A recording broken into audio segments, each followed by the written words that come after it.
Hello, everyone. Welcome to the third annual Greater Good Challenge, the final live competition. My name is Kelly An, the Associate Dean of the Career Design Lab at Columbia University School of Professional Studies. So the purpose of the Greater Good Challenge is to provide a platform for teams of Columbia University School of Professional Studies students, alumni, and their peers internationally to introduce innovative solutions to today's really tremendous global and societal needs. This year, we had over 140 individuals participate in this challenge. And today we'll be able to see the top 10 teams competing for the prizes. It's important to mention that none of this would have been possible without the generous support and collaboration of the BEBA Innovation and Entrepreneurship Foundation. This is the third year in a row that the foundation is donating prize money for the top winners for today's competition. To say a little bit about the BEBA Foundation, their mission is to create passion, ignite enthusiasm, and to prepare the mindsets of innovative youths and female entrepreneurs, which aligns really well with the Columbia University SPS mission and vision. We are really grateful for the BEBA Foundation's support. So we at the Career Design Lab are also honored to be part of this Greater Good Challenge for the third year. We support entrepreneurial aspirations for so many students and alumni and other collaborators all over the world. And we are joined by colleagues across the school who worked tirelessly for so many months to host this challenge. A special thanks goes out to our amazing events team, alumni relations office, student affairs team, and of course, the Career Design Lab, Barbara McGloin, who has led the entire team for the past 8 months. And I am so grateful to have our two wonderful interns, Liz, I'm sorry, Liz, I'm still having a hard time pronouncing your last name, Dungo and Ife Fan, and of course, our moderator, MC today, Dr. Steve Xavier. We also want to express our gratitude to the judges and coaches, who many returning for the second and third time. They have supported this event and helping 10 final teams to really refine their presentation and ideas and showing their proposals today. And also, we want to thank who have taken time to share all of their ideas, putting together to have a successful competition today. Before I introduce Steve, let me remind you, the audience, to use the chat function throughout the program. Our team will be monitoring the chat box, and also there are several times during the competition and the program where we'll ask the audience to participate, one being selecting your own favorite team after all final 10 teams present. And also, you will have the opportunity to win gift prizes. So very exciting to have these opportunities for the audience. Steve is a full-time faculty member and the program director for the MS program in Human Capital Management at the School of Professional Studies at Columbia University. He is also the 2022 winner of the Dean's Excellence Award for Faculty. As a senior human resource leader and consultant, Steve has resolved business challenges in multiple highly competitive sectors, including healthcare, technology, quick service restaurants, financial services, and management consulting. We're delighted to have Steve. Will lead us through the competition today. Steve, I'm turning it over to you. Kelly, thanks very much. I'm very excited to be here and want to say hello to the audience. Clear my throat for a moment.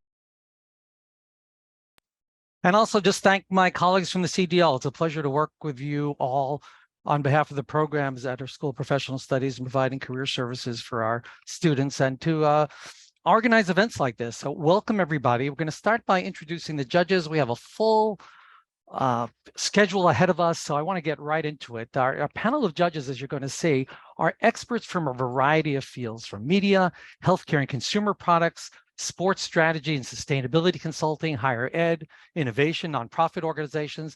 They're also leaders, influencers, teachers, and mentors. They've given countless hours and other resources to startups and entrepreneurs. I'm going to start by asking Corin Beba to introduce himself.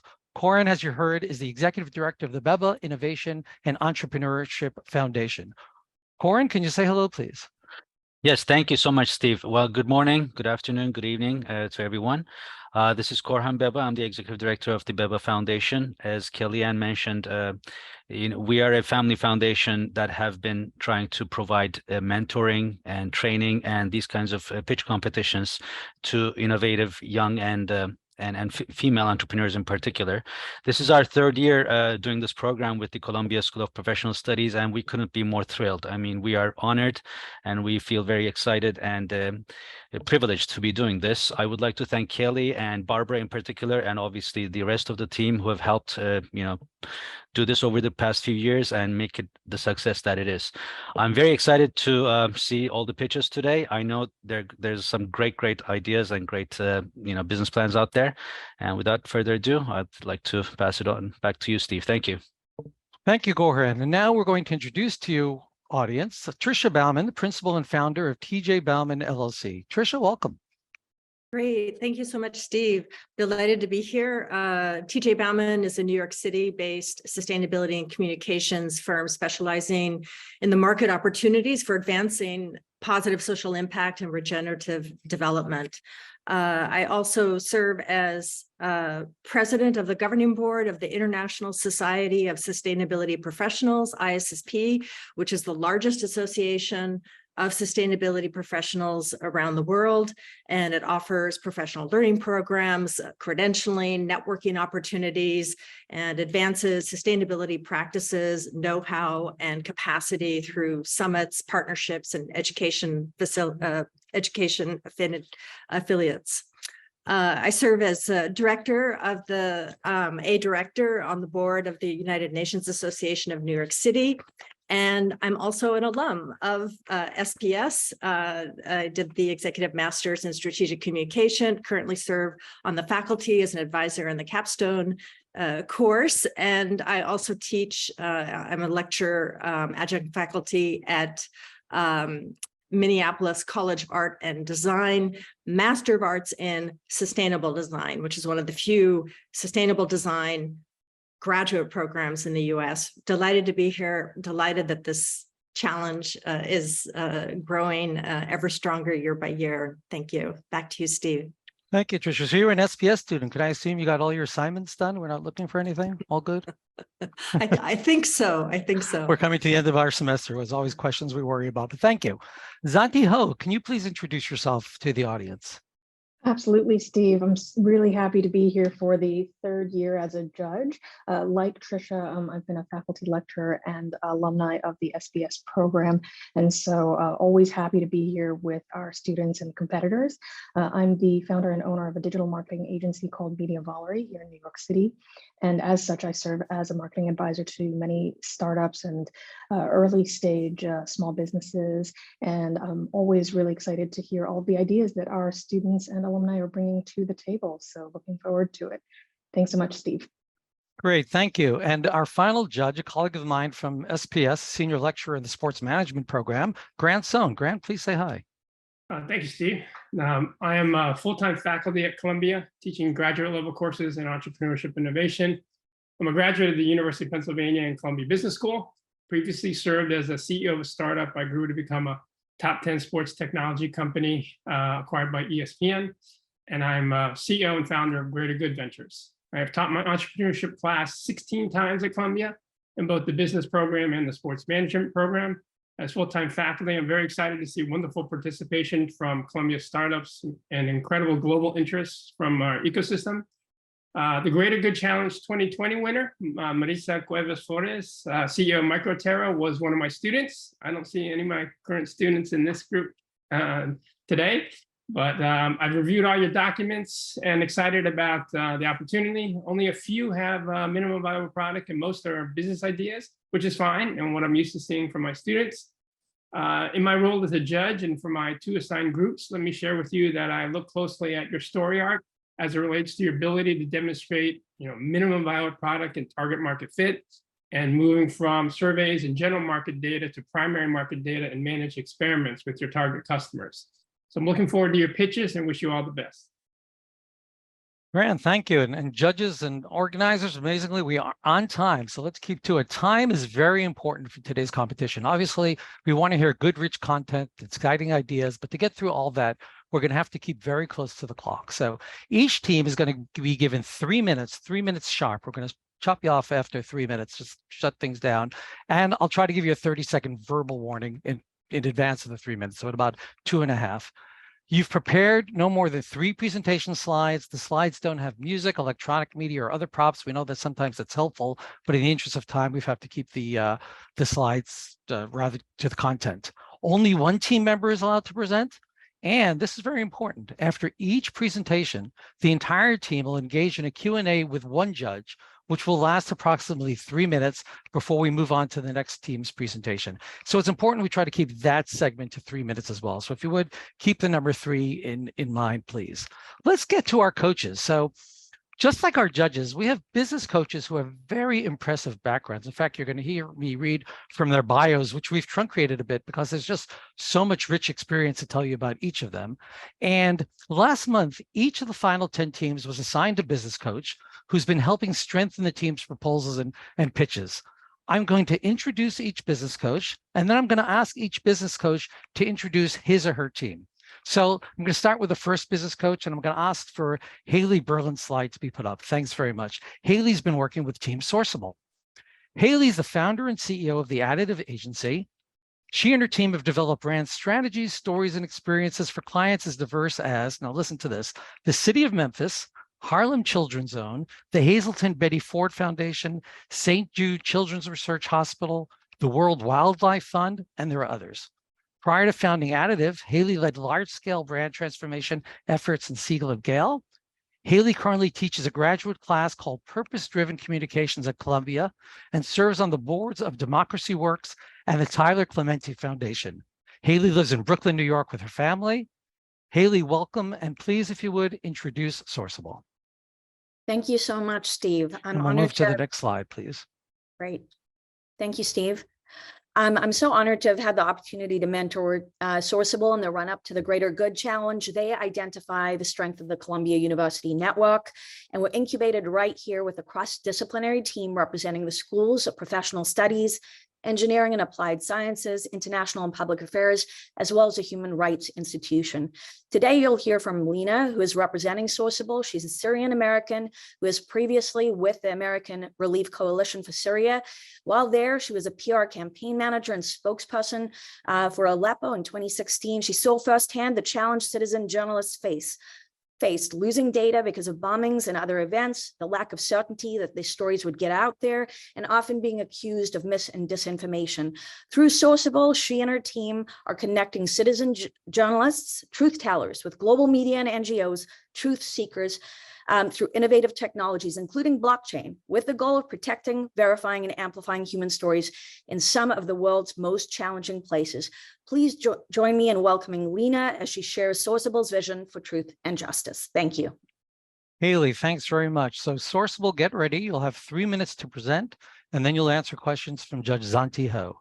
So we'll get to start to put up your slides, and Lena, please take it away. Thank you, Haley. Under authoritarian rule, voices of dissent are unable to share their stories safely. And for those brave enough to do so, they not only risk their lives, but are also called into question.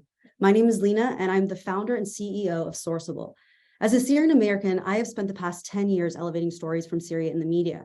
And this is where I identified a massive gap of trust between the public and these brave souls risking their lives to tell the truth to the world.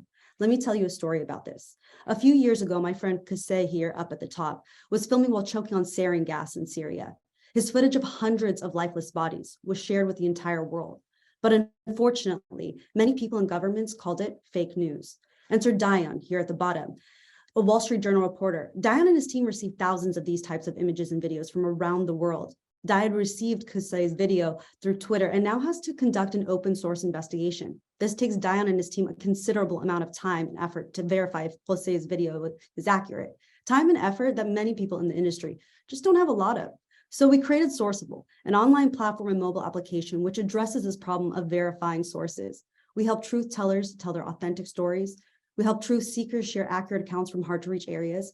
And we help to create a secure platform for these two groups to connect directly. Next slide.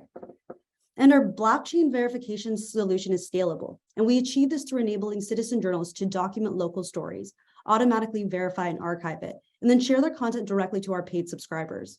We expect that our services will add value beyond our targeted customers of media and NGOs. The open source intelligence or OSINT market, which Sourceable will add value to, is rapidly growing at an annual rate of 28%. And by 2030, it's expected to be a $36 billion market. So what makes Sourceable unique? Well, it's our team here at Columbia. And through our relationships with advisors and professors, coupled with our technology and our passion, it makes us the perfect team to scale the solution. And this is the most opportune time. With Twitter's potential demise, journalists will have a much harder time finding on-the-ground sources and videos, making the need for Sourceable even more urgent. Next slide. To date, we have interviewed over 260 experts. We tested our assumptions and iterated on our 2 prototypes for product market fit. And this past summer, we conducted a pilot project in Syria. So how would the world look if Sourceable succeeds? Credibility and justice for truth tellers, trust and transparency for truth seekers, and elevation and protection for local voices. 30 seconds, Lena. But in order for us to achieve this vision, we need your help today. Through the Greater Good Challenge, your support will help Sourceable launch a second pilot project and trainings to find and fund participating citizen journalists, test and improve for market fit, and secure a pipeline of customers. Together, we can revolutionize the way news is reported from the most challenging places in the world, amplifying local voices of dissent and creating a more accountable, just, and secure world. Thank you. Lena, thank you. And thank you, Sourceable. And Lena, by the way, perfect timing. So now, Sourceable, 3 minutes to answer questions, please, from Judge Zanti Ho. Thank you so much, Lena. I really appreciate that you guys have done a lot of work on how the product should function. I'd love to hear more about who the key product buyers are. In other words, are we talking to journalists versus, say, the editors or decision makers at publishing companies? And with your media and human rights organizations, how do you intend to market to them, identify them, and really reach them through advertising? Thank you, Zanti. That's a great question. So our customers are, as we said, media, NGOs, human rights groups, and how we reach out to them is through our professional and personal network.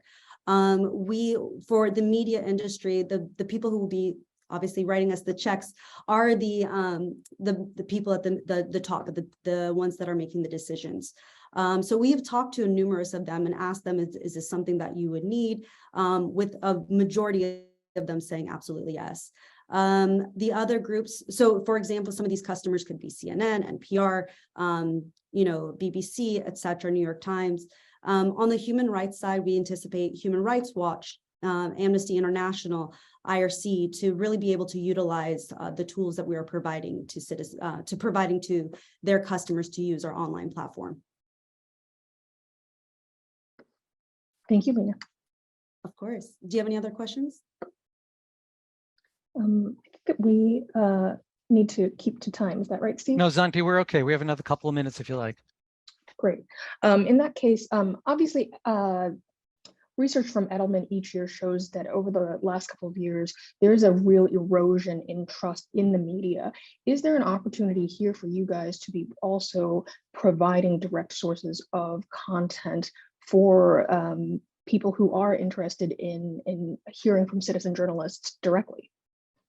Yes, definitely. Although our business model is a B2B, we're looking just to help the media and human rights space. So we're not going to be open to the public, but that is definitely something that we are looking at in the future as potentially opening it up once we're able to overcome some of the security.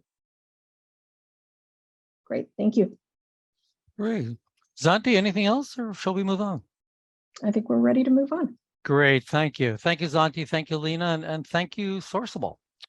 So let's move on to our next team and our next coach, Kevin Bluer. Kevin, you've been working with Team LWA, and I'd like to introduce you to our audience. You're, as we know, a senior blockchain engineer at Consensus, 15 years in software development, working with companies across the industrial spectrum. Now, listen to this audience. See if you've recognized any of these companies: Microsoft, JP Morgan Chase, and MTV Networks.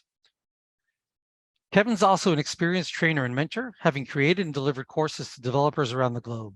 At Consensus, he actively works on open source development tools that enable developers to build on Web3 and, more broadly, explore the potential of decentralized technologies. Kevin is also an active investor, photographer, and runner. Kevin, if you'll stop running for a moment, please introduce your team, LWA. Yeah, thank you so much, Steve. So good morning, good afternoon, good evening, everyone. As mentioned, my name is Kevin Bluer, and it's my pleasure to introduce Alex, Raymond, and Jantu. And as mentioned, teammate LWA, get that right. And as you're about to see, they have a really incredibly innovative service that intends to increase safety within our cities around the world. Uses machine learning under the hood, which is a technology that if you haven't been keeping up has the potential to truly change so much. So it's really exciting to see being put to use in a greater good context. So with that, I'll do the countdown in a moment and hand over to yourself, Alex. And very best of luck. It's been a pleasure coaching you and the team. So ready? 5, 4, 3, 2, 1. Over to you. All right. Hello, everyone. I just want to start with a quick thank you to the judges for your valuable time, and thank you, Columbia, for this opportunity. My name is Alex Chen, and I represent the team LWA, which also comprises of Raymond Yang and Ryan Zhou. Public safety is a growing concern in many cities around the world, and unfortunately, trends in most cases has been going in the wrong direction. Take New York, for example. Crime rate has been increasing over the past few years, particularly in hate crimes and mugging. For instance, Sarah living in Bronx gets off from work at 8 p.m. and is afraid to travel back home by subway. Similarly, Matt living in San Francisco was robbed 3 times last year. And lastly, Maluke living in Cape Town is too afraid to go at night because it's just not safe. This is reinforced by the president of Citizen Crime Commission of New York, who stated that the level of public safety has recently gone into reverse compared to the last decades. And we believe that it does not have to be in this way. Next slide, please. Our solution is a public safety app that aims to reduce crime rate across major cities worldwide. Utilizing historical and geographical data, our app will use machine learning and artificial intelligence to predict safety score for traveling across the city. Our application also suggests an alternative way to keep the user safe when the predictive safety score is low. And we also provide function for the user to report their surrounding safety, to report an emergency directly, and to get help. This allows our model to increase its predictive power by incorporating real-time user data. Our business model includes 3 revenue streams: an optional subscription fee from the user, appropriately monetizing anonymized data, and forming partnership with institutions such as local police forces.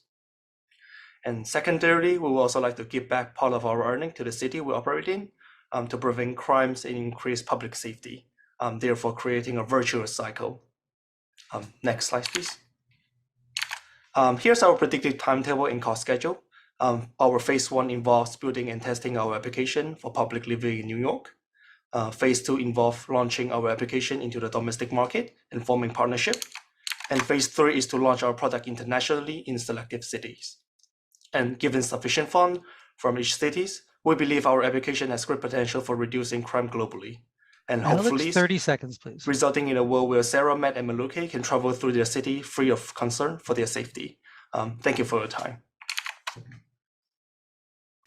All right, thank you very much.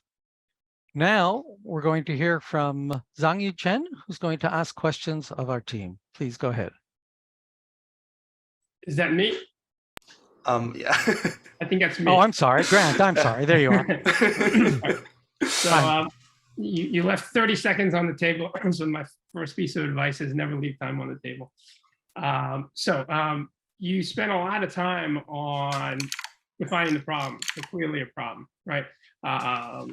In order to move the pitch from a great idea to an opportunity that's perhaps investable, can you tell me about any primary market data that you have or any managed experiments that you have Yes. I'm not sure if you know, but NYPD released some of their arrest data. Right, but I mean about your primary data, meaning primary research, meaning your research, not secondary data is what other people have done. What research have you specifically done, or any managed experience that you have specifically done? Yes. We look at similar apps such as Citizens, who also create a similar app. However, they are mainly the way they're mainly operating is to alert pedestrian or citizen living in New York about crime happening nearby. However, we believe that if we also incorporating machine learning into the mix, we can also have a prediction. The question is, do you have any primary data or managed experiments? You're referring to other, but yes. Do you have any? Unfortunately, no. Okay, all right, fine. So that's the first. That's a priority one. The other question, if we have time, is if I were to give you $50,000 and only $50,000, what would you do with the $50,000? We believe we will spend maybe the 1/3 of it on app development and testing our data and doing beta testing and alpha testing, and maybe the rest So that's a very generic response. Specifically, what would you do? Will be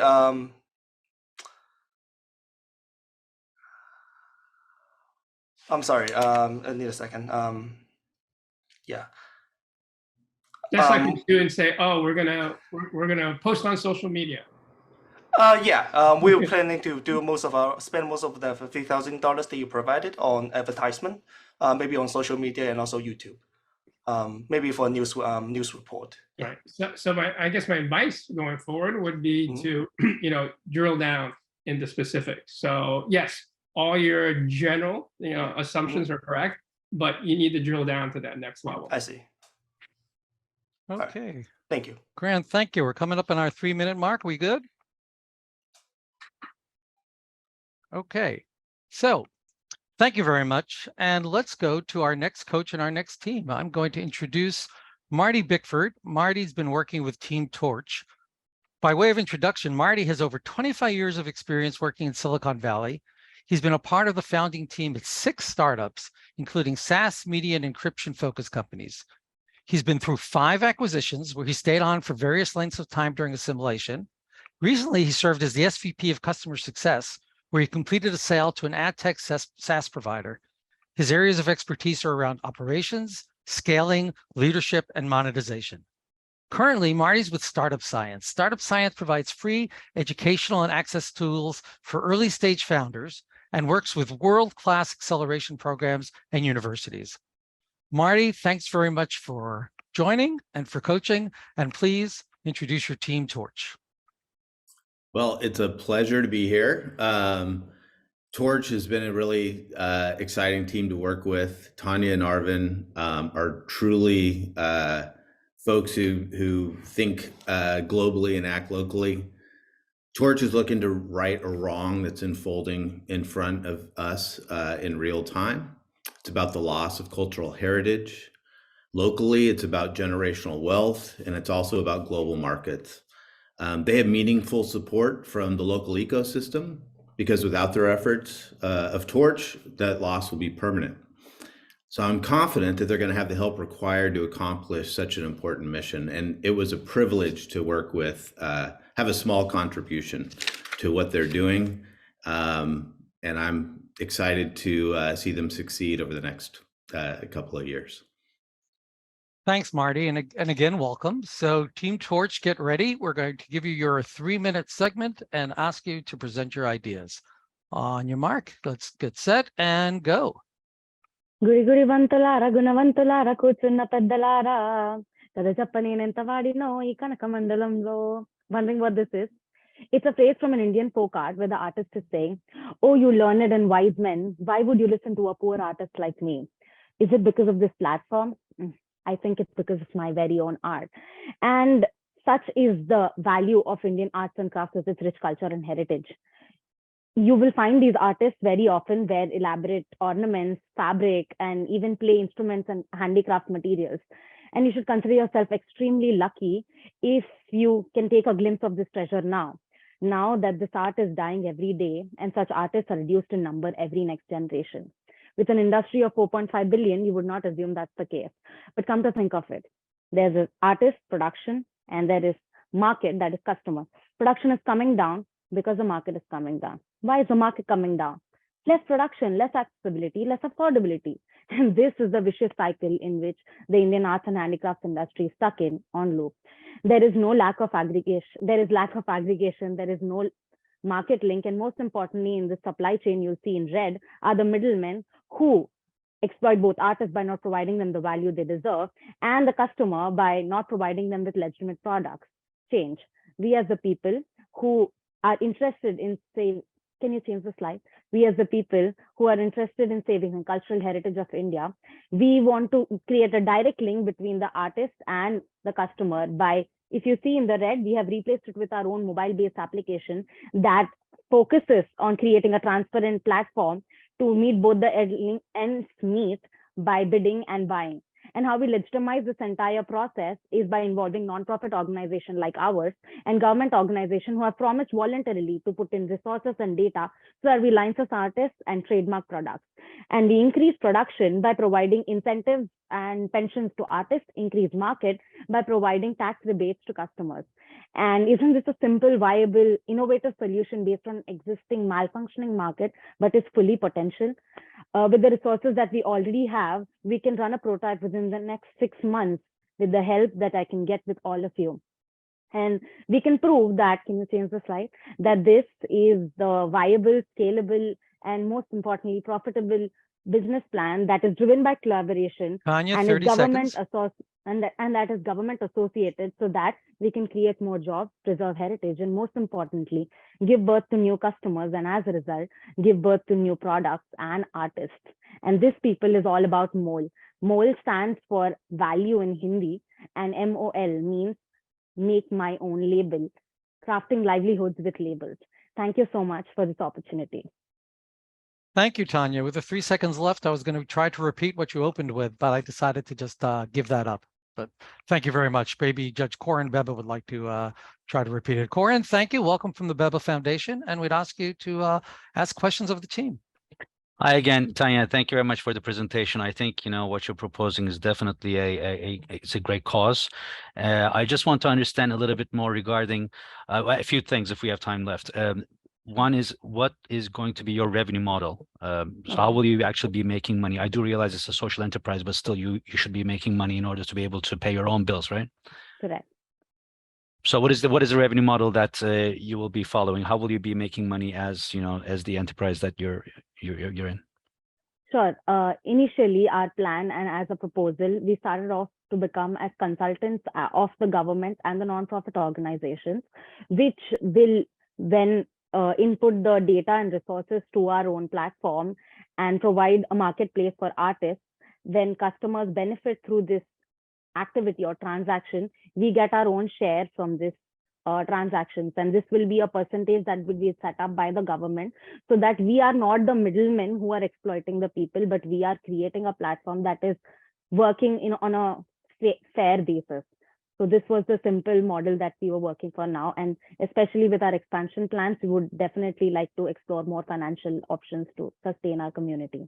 Okay, so initially, did I hear this right? Initially, you'll be basically getting some sort of a consulting fee from the government. That's correct. And then who's creating the platform itself? Is it the government who will be creating it, or? No.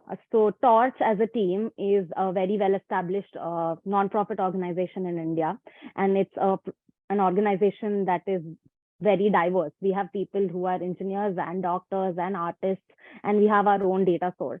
So I think all of us together as an organization would be able to provide this solution. So Torch will be creating the platform, and then you'll be getting, initially you'll be getting basic consulting fees from the government. And then once the platform goes online, you'll be getting a certain percentage of the overall trade that's going on in the platform. That's correct. Okay, it also ensures that we, can I? No, please, yeah, go ahead. Yeah. It also ensures that in the beginning stages, we are not taken back by the financial constraints, because the government would be providing us on salary basis because of the consultancy, and that will motivate the entire team to keep working and produce the product as soon as possible in the market. And so excuse me, Tanya and Corin, we can go a little bit over the 3 minutes on the questions, but just to alert you, we're about 30 seconds off. From yeah, no, I saw that. Thank you, Steve. Yeah, just You're last welcome. question. How would you be using the seed money if you were to win today? I think I've directly put the entire time scale and the financial scale in my slides. If you can go back to the second slide, we've divided the seed money according to what we can do with the existing resources to run a prototype. And if we use the entire seed money, we will definitely be able to come up with a prototype as soon as possible. Okay, thank you. Thank you. And Thank just you a Tanya's request, let's do a quick flash of that second slide, if we can get it up, please. Is that the one, Tanya? There is a timeline and there is a finance line. Both of them correlate with the entire process that we are proposing. Okay, thank you. Great. Okay, Thank you so Tanya and much. Corin, thank you very, very much. And thank you, team. All right, we are next going to go to Team Sagara and a business coach, Catherine or Kat Al-Cervoni. Kat, thanks very much for joining us and especially for working with the team. I'd like to introduce you a bit. So Kat Al-Cervoni is the founder and principal of the landscape design firm Staghorn NYC, as well as the blog The Cultivation. Her passion for all things outdoor living is driven by her desire to help people reconnect to nature wherever they can. Kat creates outdoor spaces that become natural extensions of a home's interior. She champions high quality building materials and low maintenance plants. I'm gonna have to contact you on that, Kat, especially native species that are known for their longevity and sustainability, and emphasizes the importance of marrying seasonal beauty with daily practicality. Kat is a member of the Ecological Landscape Alliance and the Association of Professional Landscape Designers. She mentors young plant enthusiasts and upcoming designers. Kat loves long distance running. We have another runner among our coaches, crossword puzzles, hard to do both at the same time, and spending time with her husband, 2 children, and their pets. That's a lot of people to run and do crossword puzzles with. Kat, please introduce your team and welcome. Thank you so much. It's been such a pleasure to work with Tazkia, Ria, and Rifki of Sagara in their preparation for this competition. I feel like inspiring ideas are very powerful. The energy behind them is contagious, really. And I really believe that Team Sagara's proposition has this power. The challenges they want to face are significant, both globally, but also in particular on a local and personal level in their home country of Indonesia. But I believe that the solutions that they've developed are extremely compelling, they're innovative and effective. I can't wait for them to share it with you. So it is with great pleasure that I introduce you to Sagara, and I'll let Ria take it away. Great. So Ria, get ready. Thank you, Kat. And we're going to start at 3, 2, 1, go. Hi, I'm Ria from Sagara. Do you know that our ocean is exploited and overfished? I'm from Indonesia, and back home, around 53% of the fisheries management areas are fully exploited. Meanwhile, small-scale fishers, who made up the majority of Indonesian fishers, are sadly one of the main contributors. And despite being the backbone of the Indonesian fishing industry, it is hard for them to access market, input, and technology. Based on the data from 2020, 2.7 million fishers in Indonesia still live in poverty. These challenges have inspired us Sagara to partner up with the fishers communities in Indonesia and market sustainable fish sourced from our partners to the global market. To ensure that our fish is sustainable and our partners can make a living, we come up with 2 concrete solutions. First, we will work with and empower the communities through our community lab business model. And second, we also come up with a low cost and easy to learn technological innovation. Next slide, please. With our electronic logbook, we will ensure that our supply chain is traceable and transparent. In the long run, we aim to increase the accuracy and efficiency of fish tracking by developing an automatic reporting system. It will enhance the measurement of the weight, type, length of fish, and catchment area. That said, We are aware that tech adoption is not easy, especially among fishers. Hence, we will train the next generation of young fishers in using our technology. And by connecting our partners to the global market, we can source fish from them directly at a higher margin. Next slide. As Sagara, we believe that our solutions have a big opportunity and a real impact on the ground. From a business perspective, our business model will be sustainable due to high market opportunities and profitability, as you can see from the graph on the upper left side. To achieve our growth ambition, we will use the budget of $12,000 for the first 6 months of operation and continue scaling up the business, utilizing our profit and the next fundraising. 30 seconds, please. From a sustainability perspective, Sagara contributes toward the achievement of several SDGs through our community empowerment approach and our technology. Thank you and support Sagara, empowering fishers, protecting ocean. Great, thank you very much. And great that the teams and our judges are keeping the time. We really appreciate that with all that we have to listen to. It's so fascinating. So I'm going to ask now Judge Trisha Bauman. Trisha, if you could please ask questions of Sagara and try to keep to a roughly 3-minute time zone. Thanks. Sure. Thank you, Steve. Ria, congratulations. It's an important initiative. Certainly there's a huge need.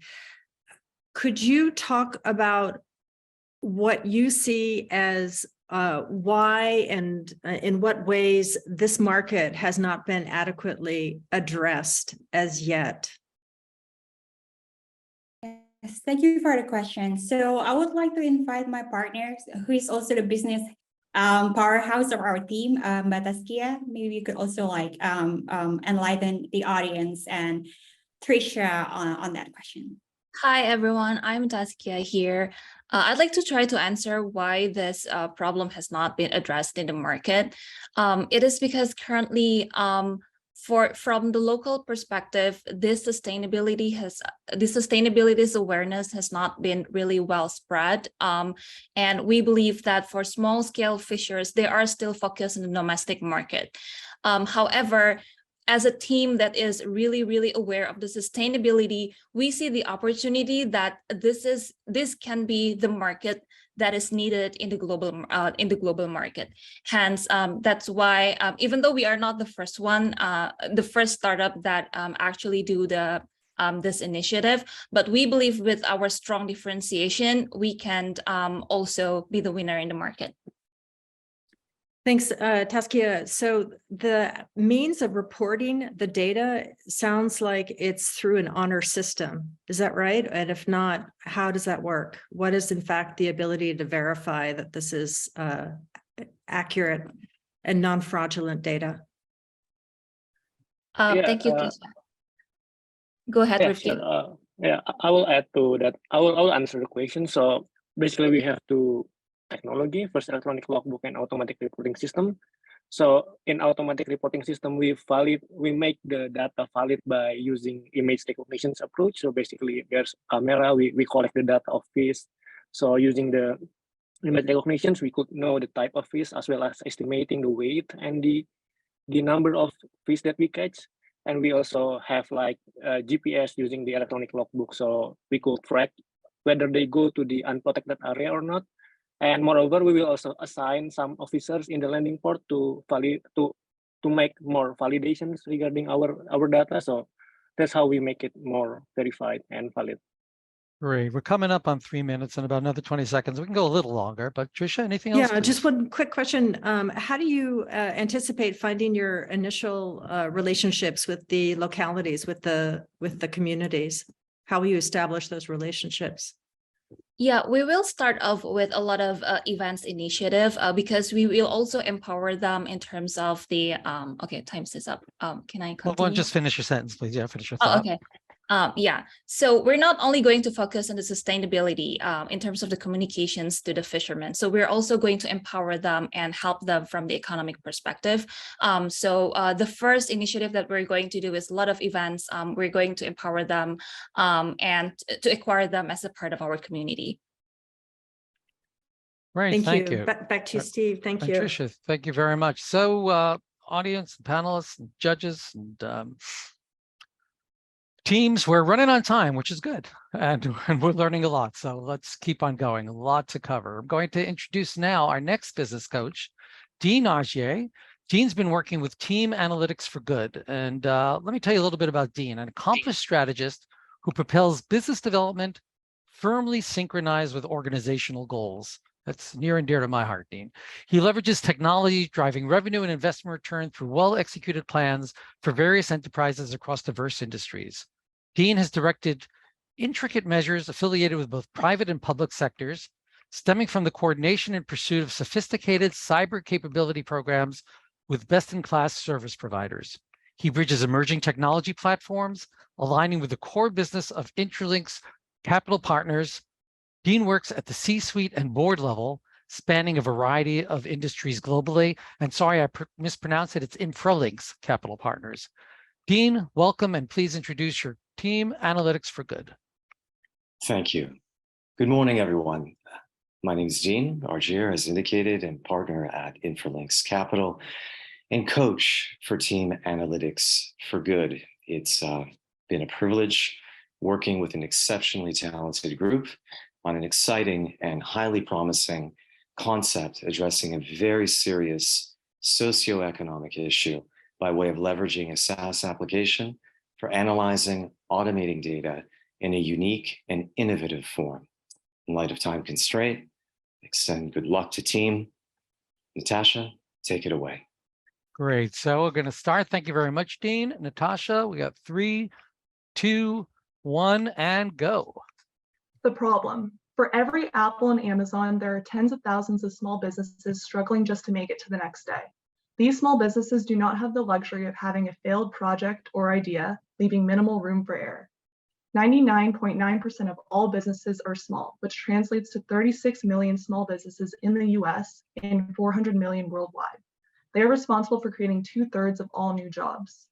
Unlike large corporations, they keep their money close to home, supporting local communities, and are more responsive to consumer demand, making them quicker at innovation. They are the economic backbone of our country. However, due to impacts from inflation and recession fears, our small businesses are in crises. Many mom and pop operations that have invested their life savings to start their businesses, if their business fails, they lose everything. So is there any hope to prevent a tidal wave of small business failures? McKinsey & Company's research found that companies that use data for decision-making are 19 times more likely to be profitable and successful. But few small businesses use data analytics because of the expense. Data analysts are in high demand and costly. Next slide, please. Analytics for Good is the solution here. We are free to small businesses and set up as a public benefit corporation. Our monetization comes from targeted ads, healthcare and government services, and the value of aggregated data. Our marketing is done through business advisors and social media. We are creating a matchmaking platform like Uber to connect small businesses that need help with data analytics students that need data projects to gain crucial real-world experience to build their skills and resumes. In return, small businesses get the skilled labor they need for free, creating a symbiotic relationship. And like Tesla using feedback from varying road conditions, with feedback from each data project, our model will continuously learn and improve to be able to effectively match and handle any data-driven problem thrown its way. Next slide, please. Here's an example of how our solution would work. Amy goes to her bank loan officer needing $30,000 to do a postcard marketing campaign, or else her restaurant is going to fail. However, she's told the loan can only be made if she can provide the data showing the projected impact of the campaign. Through Analytics for Good, Amy is able to come back in 2 weeks with analysis from a small test postcard campaign that shows what offers worked and what neighborhoods were most receptive to the offer. Amy not only gets the loan, but also more help with customer classification, a time series of profitability, and more. What we just depicted here is a win-win scenario for all parties involved. Students are our future and need to be empowered with valuable learning experiences. And the need for data is growing exponentially. So bringing data experts to small businesses will significantly increase their chances for success. Driven by the greater good, we will add huge value to students and small businesses while they help fine-tune our app. Thank you very much. Just on time. Very, very good. I appreciate that. And now we're going to have about 3 minutes of questions and answers from Judge Grant's zone. Grant, please take it away. Terrific. So you spent the majority of the presentation on the problem definition and the pain points, which is clear. So what I would like to have seen is your unique situation. So none of it had to do with what you have to offer. So would like to have seen more about unique solution, and similar type of question I asked to the previous group. Do you have any primary data from prospective customers that they even want this, like this, would pay for it? And do you have any managed experiments you can share? We don't have any data towards that, but why we feel so strongly towards this is because all of us being applied analytics students, we understand the difficulties of, just managing data, and these small businesses don't have the no, I get that, but it's not about your wish, your will, right, and your interest. It's about the customer, right? And will the customer buy it? Will the customer even use it? Well, yeah, we think they will, because so many small businesses fail because of No, I get that, but do you have any ideas for controlled experiments to test the viability? Actually, I could add to that a little bit. We have done hundreds of interviews with small businesses, talking about the idea, getting their suggestions for features. So we have done some of that background work. All right, so I would spend more time sharing that. Primary research is worth 10 times more than the problem definition. And my question is, I see this as Fiverr. I mean, so yesterday I went to Fiverr, explored marketplace, went to data, and I saw hundreds of opportunities. So how is your solution unique? Well, we want to capitalize on using students, as we said, because this is a field that is growing, and as applied analytics students, we know we have the skills necessary to help these companies. So that's why, by focusing on the students and these small businesses. Yeah, no, clearly, but if you look at Fiverr, they're all part-time. They're all, most of them are students, and they're all part-time consultants, right? It's the gig economy. So I saw it as really Fiverr, but the other aspect is why create a marketplace? Why not just do it? I mean, you have access to all these students who have some bandwidth. Why not just do it? Well, that's a good point about Fiverr, but that's a for-profit group right now that's charging small businesses for their services. There's no professors guiding them. There's no real quality control check.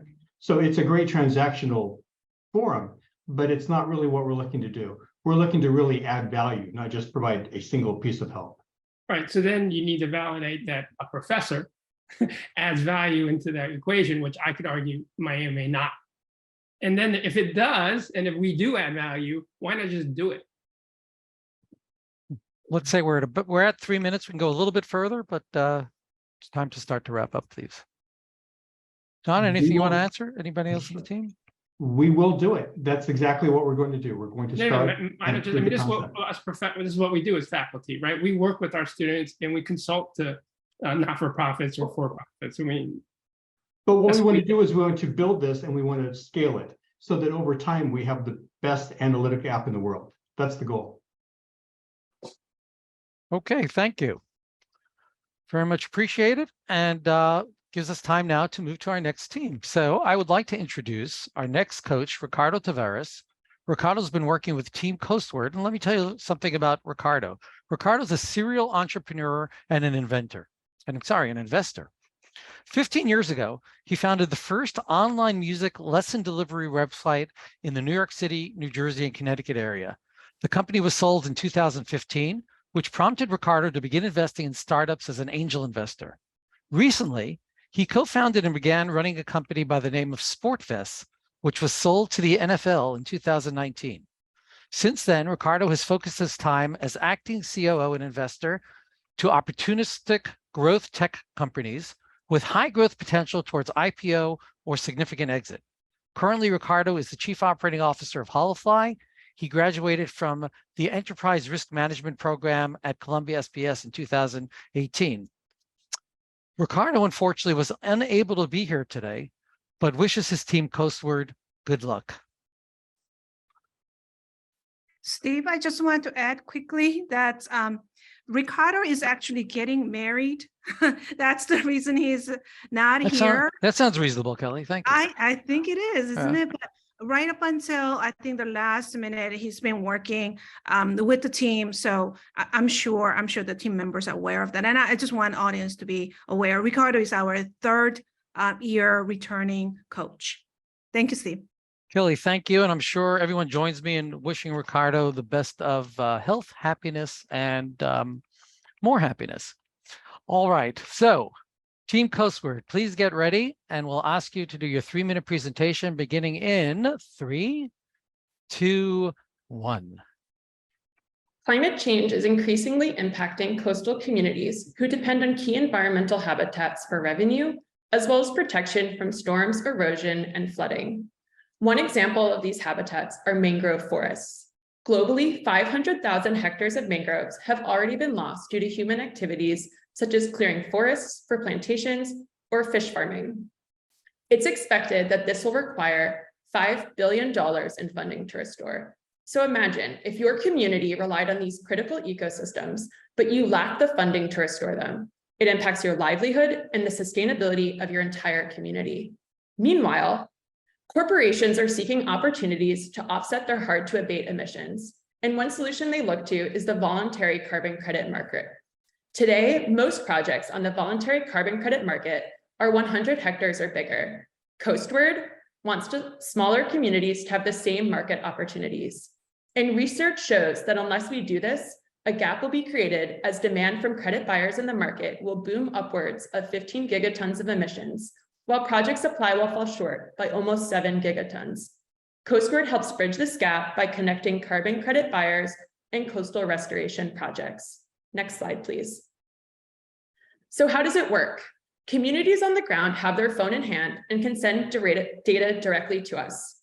We connect them with financing opportunities in the carbon market. For the first time, communities will get direct funding access and the highest revenue share possible in the carbon market. Buyers have direct access to our real-time visualization dashboard of how much carbon will be sequestered from the restoration project they invest in, bringing them closer to the communities they're impacting. Businesses will know that they have supported high-quality Plan Vivo certified projects. For the first time, companies will have a single solution to visualize real-time progress of their carbon offset strategy, along with an easy-to-export summary to communicate their impact. Next slide, please. So let's take a look at our business model. We're currently in a discovery process to better understand how our platform can best deliver offsets to the companies listed on the left. On the right, we see our revenue projection for a 10,000 hectare restoration project, which would include the involvement of several communities. While we hope to scale our project pipeline, our initial revenue estimate is $30 million over 20 years. Gina, 30 seconds. From our transaction fee. For each credit sold, we take a 5% fee to cover our expenses. Communities get the majority of the remaining revenue, which is higher return than anything in place today. The rest is reinvested into other restoration projects, helping us scale our business around global coastlines. Coastward asks for support from the Greater Good Challenge today to help smaller communities enter the carbon market. Help us democratize the blue carbon economy. Right on time. Thank you very much. All right. So Team Coastward, you're going to get 3 minutes to answer questions from Judge Tricia Bauman. Tricia, welcome back, and please. Great. Thanks so much, Steve. Dina, thank you for your presentation for this business idea. It certainly is a massive need, and it's been an underserved market until very, very recently. But the supply-demand gap in that market is quickly closing. And so in view of that, could you talk about what you see as your differentiator? What is your competitive advantage in moving into this heating up market? Thank you, Tricia, for your question. I'm Sophie, also part of the Coastward team. In terms of our value added, what we bring that's very different compared to all our other competitors in the blue economy is mainly this direct tool for communities. So a lot of our competitors we've seen use satellite imagery or have NGOs that are partners, etc., to help them showcase these credits that they want to sell. Whereas at Coastward, we really want to make communities part of the solution. And so therefore, they would be the ones providing that data that Coastward would use and show like the trust that corporates can have in the projects really moving forward and sequestering that carbon. Thank you. And what kind of customer discovery have you done so far? And Sophie, maybe if you want to answer, or someone else. So customer discovery in terms of being able to get data on this relationship building with these localities. Sure, I think Haneen in my team as well would be happy to answer that question.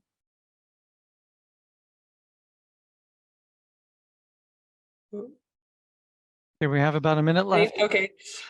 So yeah, no, we've been talking, sorry about that. We've been talking to a few corporates.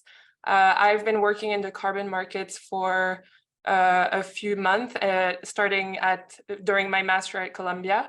And there is, as you say, a real need for these offsets. It's a sector that has seen a lot of criticism. And I think what we've really gotten from the different corporates we've spoken to is the real need for direct impact, transparency, high integrity credits. And so therefore, we're really looking forward to building a platform that can provide all these different things. Yeah, I understand that. But what about the customer discovery at the local level, the local communities? What is your process for customer discovery?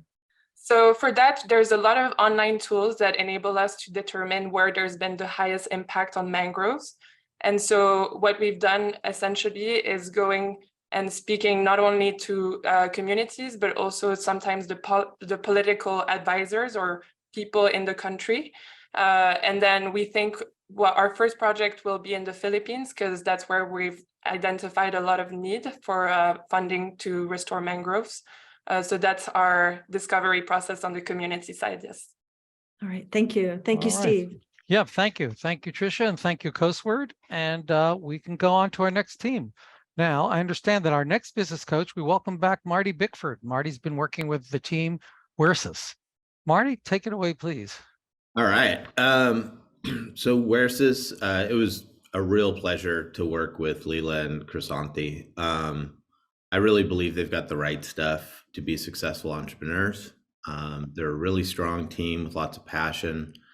They're doers, and I've been impressed. Their mission is huge, right at the transaction of sustainability and consumer shopping. We all want that to succeed.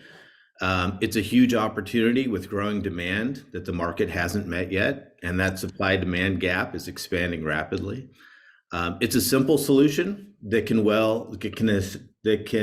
leverage existing business models and allow them to test their way into a profitable business. We all look for things where timing lines up, and this one is right where it needs to be. They're at the vision stage in a very large market with clear next steps to test themselves into a viable business. What I really liked about working with them is they're big thinkers, they're learners, they're coachable. And I feel this is a viable business that can test its way into a meaningful impact on this industry. So Marty, thank you. So we're about to hear from the team itself, and I'm going to ask who's going to be presenting on behalf of the team. Leila. Okay, so get ready. 3, 2, 1, go. Hi, everyone. We are Leila and Chrysanthi from Turkey and Greece. And despite our countries being in conflict, we came together as a team to tackle a critical issue in the intersection of fashion and sustainability.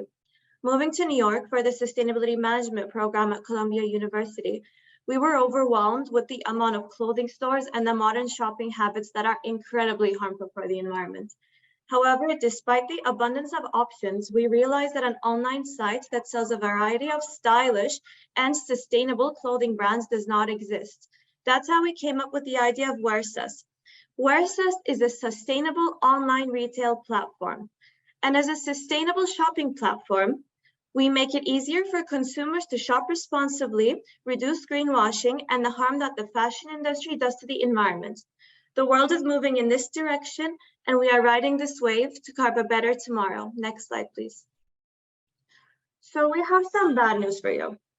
In 2021, it was reported that the fashion industry was responsible for 10% of all global carbon emissions.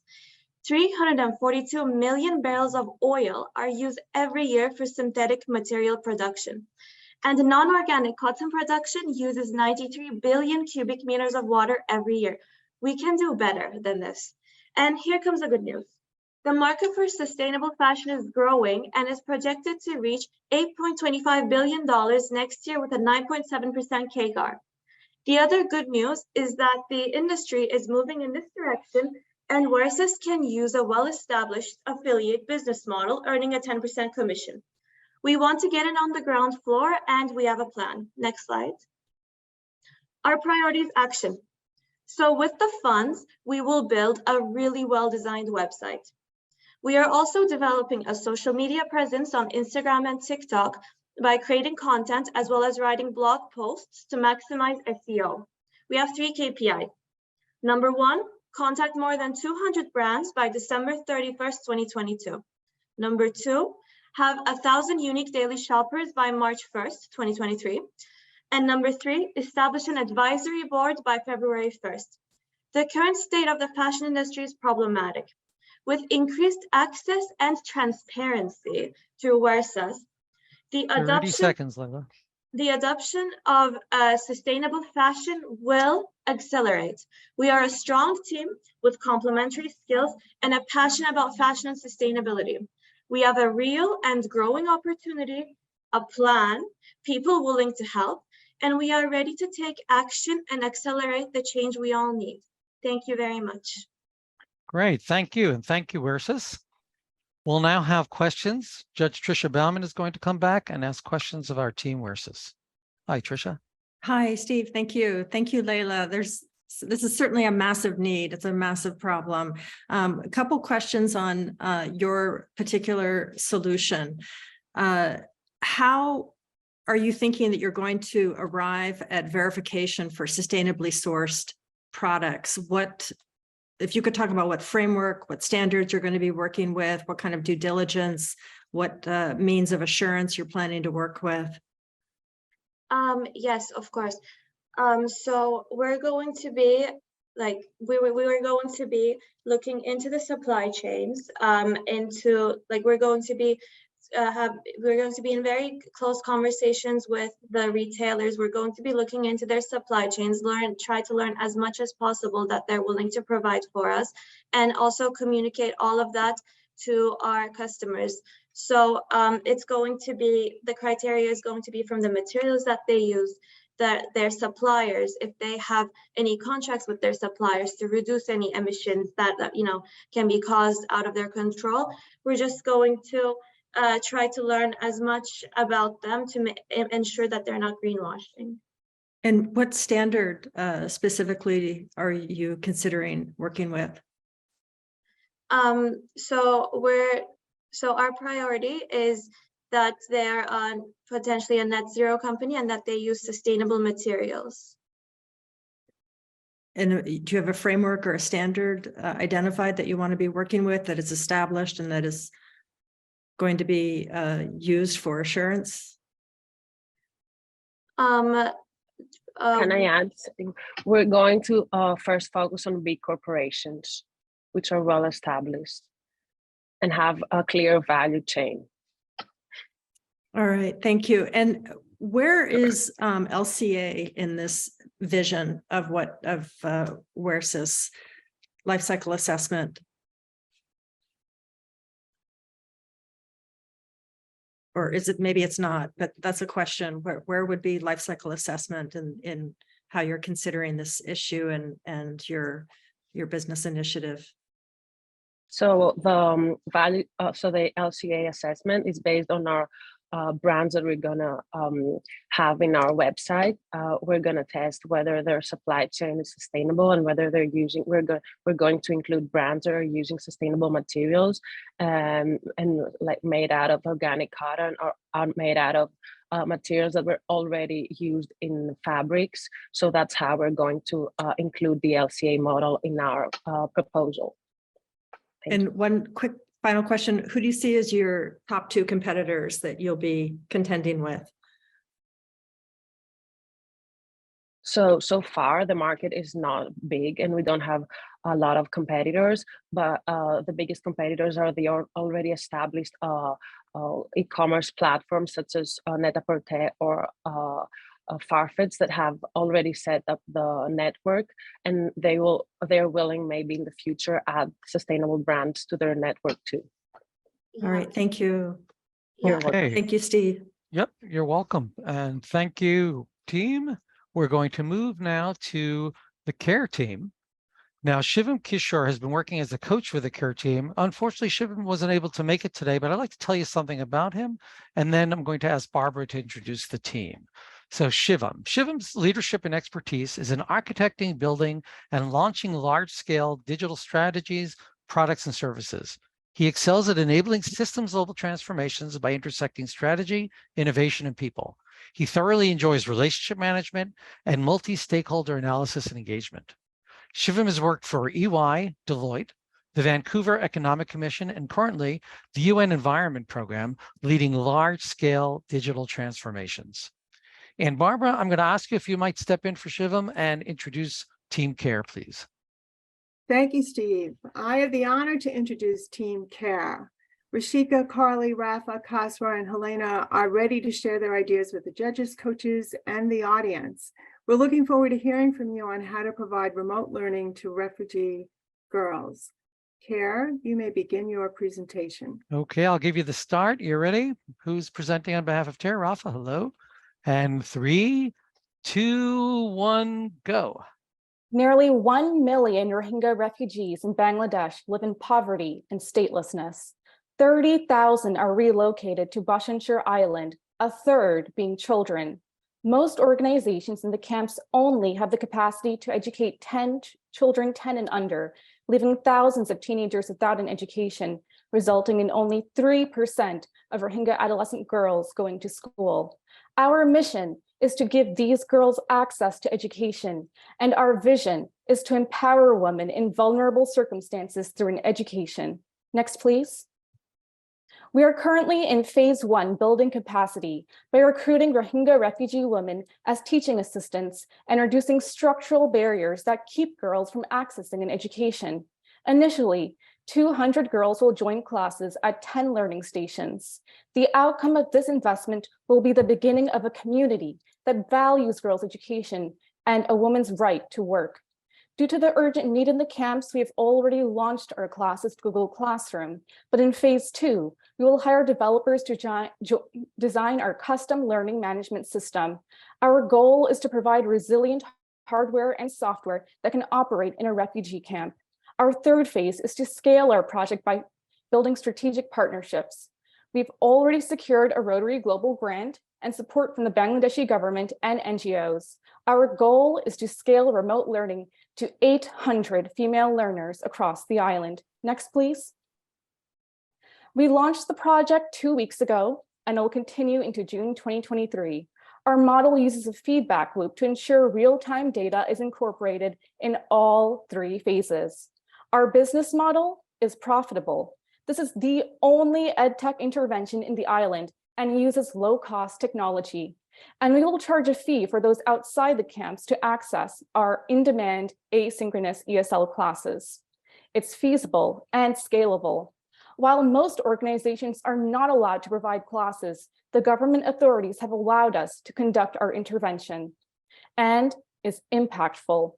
From an online teacher in the US assuring the girls that she believes in them, to partnering with universities to give our best performing students scholarships. Through CARE, we can give Rohingya girls the knowledge they need to expand and transform our world. Thank you. All right, thank you very much. And now we're going to ask questions, please, for the CARE team from Judge Zanti Ho. Zanti, welcome back. Thanks, Steve.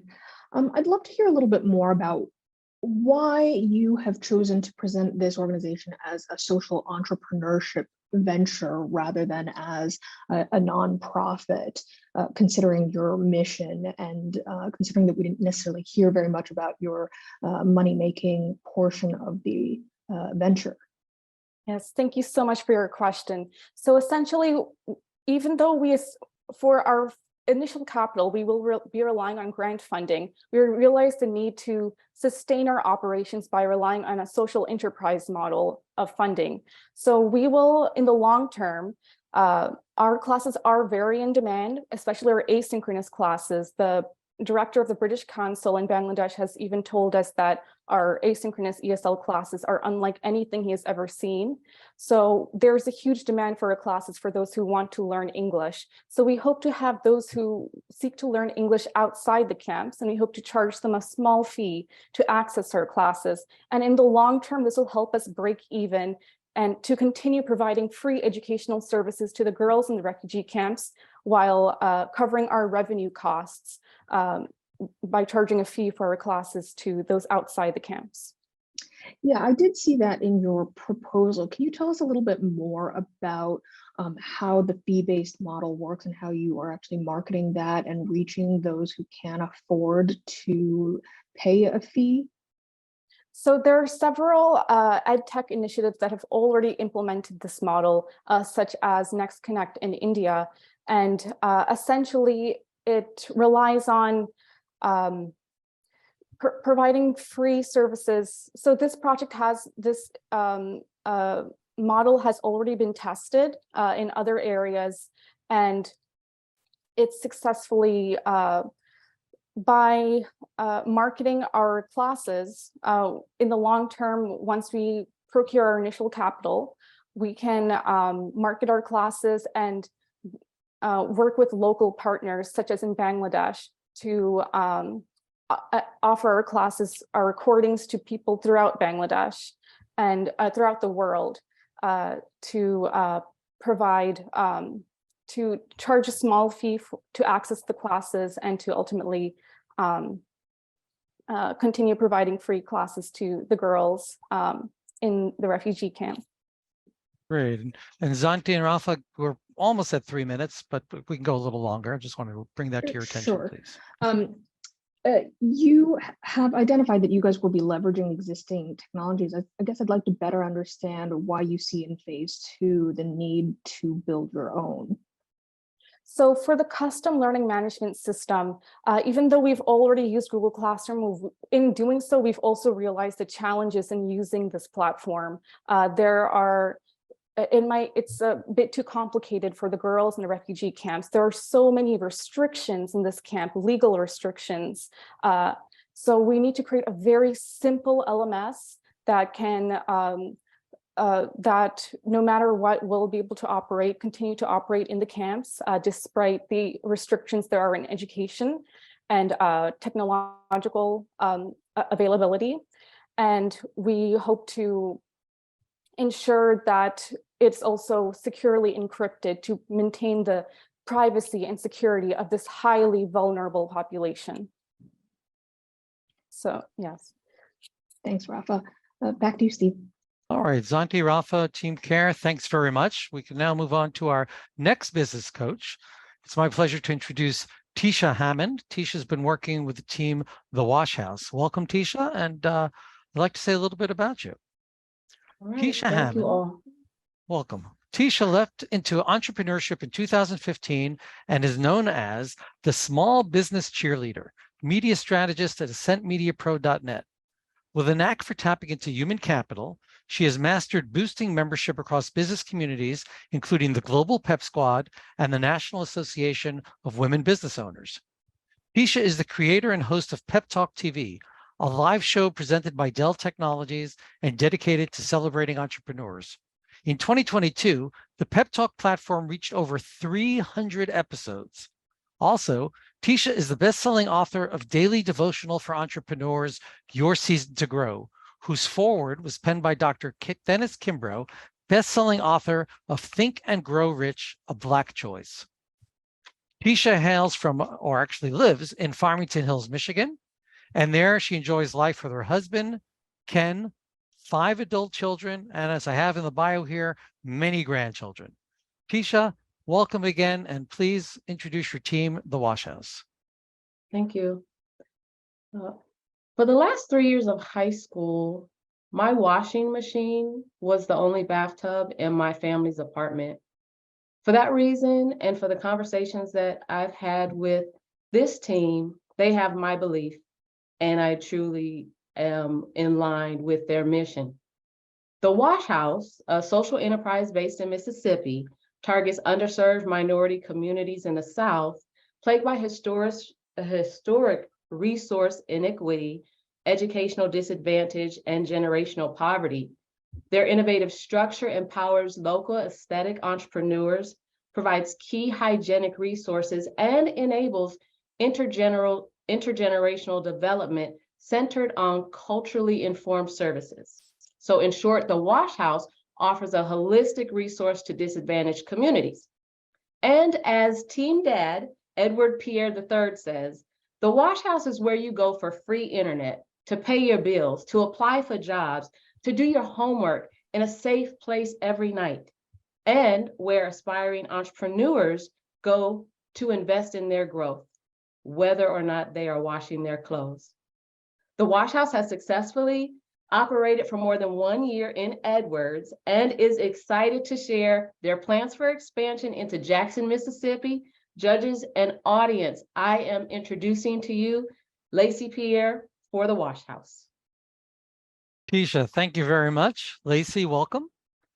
And as you know the drill by now, I'm going to do a countdown. You'll get 3 minutes to present. 3, 2, 1, go. The Wash House is the last primary spot we have for washing, learning, Wi-Fi for the children, the last primary spot reaching out generously. That's what TJ, Edwards, Mississippi native, shares about the value created by the Wash House. TJ and youth like Keyshawn or elders like Miss Ethel Lee, on this slide, come from a community where Lacey, excuse me, try leaning into your microphone a little bit more. Great. Okay.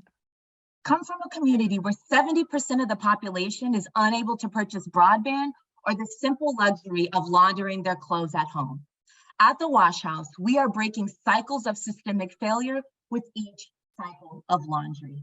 Next slide. Now, Keyshawn's family came to the Edwards Wash House to do laundry. He came to access the internet, complete his homework, and receive tutoring. Today, he's at Tougaloo, an HBCU, and the first in his family to attend college. For Keyshawn and others, the Wash House is a resource oasis and an opportunity desert. Now, our business model enables us to address unmet societal needs. First, through our B2B and B2C laundrette. This business has a 95% success rate, returns steady cash flows, and has the highest demand in low-income communities. Our co-working space for aesthetic professionals helps home-based beauty entrepreneurs transition to professional workspaces and grow their business. This industry is growing at a 19% CAGR, and Jackson is undersaturated. Now, laundrettes and salons have always been gathering spots. The Community Innovation Center is dedicated space to offer free broadband, tech, skills training. Here, people can apply for jobs, do homework, and develop professionally. By reimagining the laundrette experience into a community resource, we've created a unique competitive advantage. Now, next slide. Since our 21 launch, we've proven operational and technical viability. Most importantly, it's people like TJ and Keyshawn who have validated the market opportunity as they've seen the value, confirming our fit. In March 23, residents in Jackson, Mississippi will come home to the Wash House as we open with our partners. Now, this challenge grant will immediately support our $500,000 expansion and go towards STEM technology, 30 seconds, Lacey, and capital improvement. The Wash House is cleaning clothes, cultivating minds, catalyzing entrepreneurs, and creating communities of opportunity across the American South. This is the dream of my late mother and founder, Lily Faye Pierre, a native of Edwards. Our team is positioned to bring this dream into a reality. I'll close with a quote from Elder Miss Ethel Lee. When the Wash House is closed, people come to my house and ask why. Because that's it. All right. Sorry, we had to cut that quote just a little bit short, but Lacey, thank you very much. Thank you. And I'm going to turn the questions over to Judge Corin Beba. And Corin, please welcome back. And please ask your questions of Lacey and the Wash House. Sure. Thanks, Steve. Yeah, Lacey, when I first saw your submission, I was really, it's really amazing that, in the year 2022, in the greatest country on the world, there's a town called Edwards in Mississippi where 70% of the population, provided it's only about 1,000 people living there, is, they still don't have access to broadband or internet for that matter. It's really striking.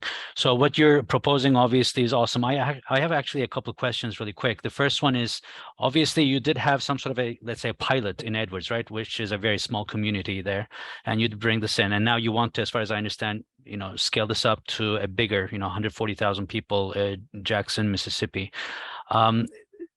How are you, because the financials that you also submitted with your proposal were really looking at a very similar picture as in the Edwards case, but here you're really proposing having a community center, where there will be tutoring and a bunch of other stuff going on. How are you planning on, running this logistically from a manpower point of view? Because you only, for instance, factored in just one person as a person, that will be there present all the time. Have you looked into all the details of scaling this up is the question.